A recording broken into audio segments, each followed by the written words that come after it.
Selamat pagi gereja Tuhan. Pagi hari ini sebelum kita berdoa, kita akan dengarkan firman Tuhan.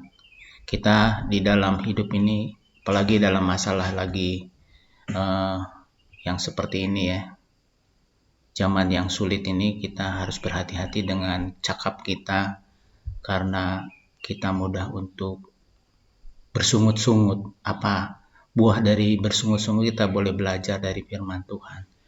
Mari saudaraku, kita buka firman Tuhan dari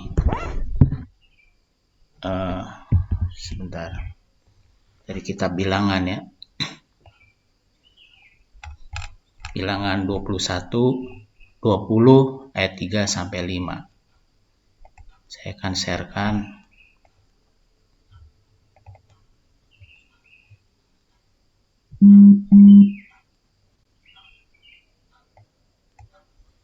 Mudah-mudahan bisa terlihat. Saudaraku, firman Tuhannya berkata demikian ya, Bilangan 20 ayat 3. Dan bertengkarlah bangsa itu dengan Musa, katanya, sekiranya kami mati binasa pada waktu saudara-saudara kami mati binasa di hadapan Tuhan, mengapa kamu membawa jemaat Tuhan ke padang gurun ini, supaya kami dan ternak kami mati di situ? Mengapa kamu memimpin kami keluar dari Mesir untuk membawa kami ke tempat celaka ini, bukan tempat menabur, tanpa pohon ara, anggur dan delima, bahkan air minum pun tidak ada. Jadi bangsa Israel ini terkenal sebagai bangsa yang tegar tengkuk ya. Jadi nggak enak sedikit, mudah untuk bereaksi, untuk menyalahkan orang lain. Di Ulangan 9 ayat 13, lagi Tuhan berfirman kepadaku, telah kulihat bangsa ini, dan sesungguhnya mereka ini, katanya, adalah bangsa yang tegar tengkuk. Jadi bangsa ini adalah bangsa yang tegar tengkuk, saudaraku. Tetapi mereka sebagai bangsa yang selalu mendapatkan belas kasihan dari Tuhan Allah. Bangsa ini adalah bangsa yang suka protes bila mengalami kesulitan, tetapi Allahnya adalah Allah yang maha pengasih dan penyayang. Allahnya selalu membawa kelepasan.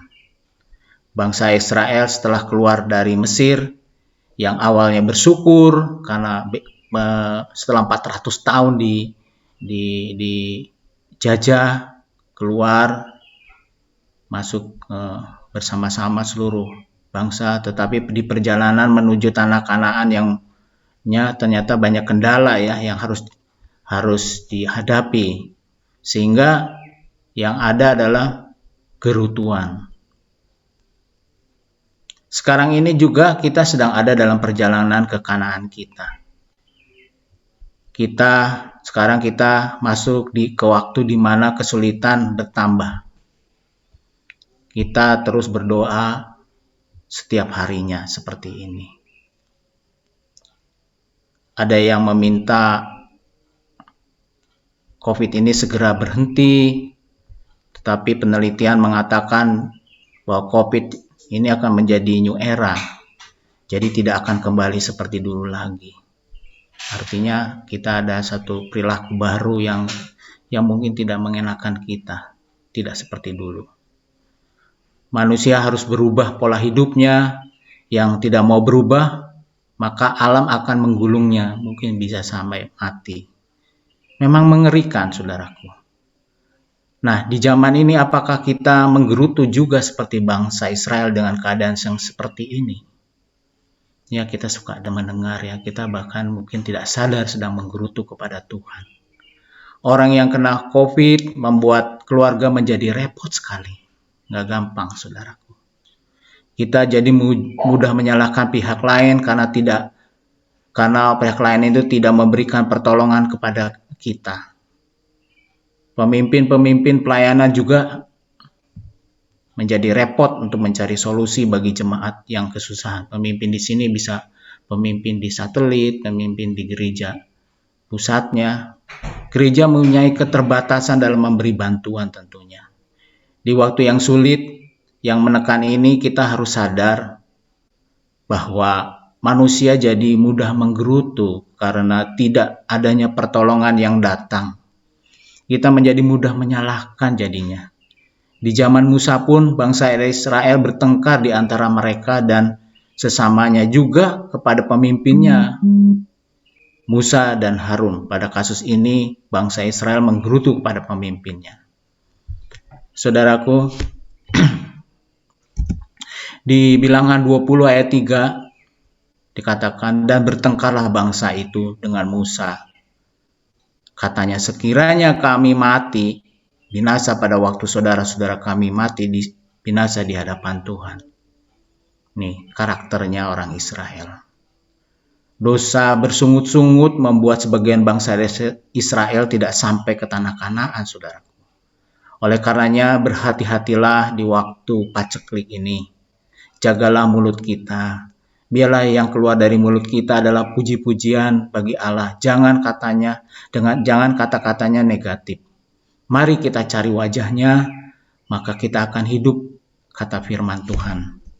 Di Amos 5 ayat 4 berkata, sebab beginilah firman Tuhan kaum Israel, carilah aku, maka kamu akan hidup.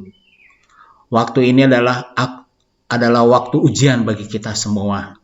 Di Yakobus 1 pernah dijelaskan kita diminta untuk berbahagia di masa pencobaan ini. Dan kita tunggu mujizat akan terjadi di atas kita ya. Di Bilangan, kalau kita baca di Bilangan 20 ayat 6-9, ini sebenarnya panjang ya firman yang dibacakan, tapi tadi saya bagikan sepotong. Jadi saya ambil sepotong-sepotong.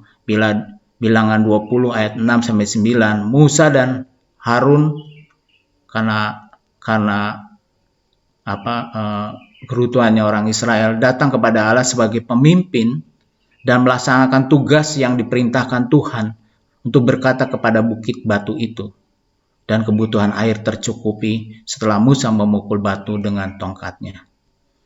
Pemimpin-pemimpin pelayanan diminta datang kepada Allah untuk meminta jalan-jalannya Tuhan atas kebutuhan jemaat Tuhan yang sedang bergumul. Kita harus bertanggung jawab. Kita harus hadir di sana. Kita harus bergandengan tangan. Sekarang apa yang dilakukan oleh Musa? Di Bilangan 20 ayat 10 dikatakan, ketika Musa dan Harun telah mengumpulkan jemaah itu di depan bukit batu itu, berkatalah ia kepada mereka. Ini marah dianya ya. Dengarlah kepadaku, hai orang-orang durhaka, apakah kami harus mengeluarkan air bagimu dari bukit batu ini? Sesudah itu Musa mengangkat tangannya lalu memukul bukit batu itu dengan tongkatnya 2 kali. Maka keluarlah banyak air sehingga umat itu dan ternak mereka dapat minum.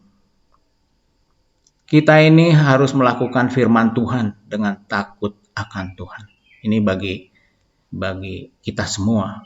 Musa melakukan kesalahan dalam hal ini pada waktu itu karena dia marah terhadap bangsa Israel. Sebagai pemimpin pelayanan kita harus sabar. Ketidaksabaran membuat kita jengkel atau bahkan bisa sakit hati. Kita harus bisa menahan diri. Karena kesalahan kecil Musa dan Harun tidak bisa masuk tanah Kanaan. Padahal itu yang yang dicita-citakan, yang dimimpikan oleh Musa dan Harun.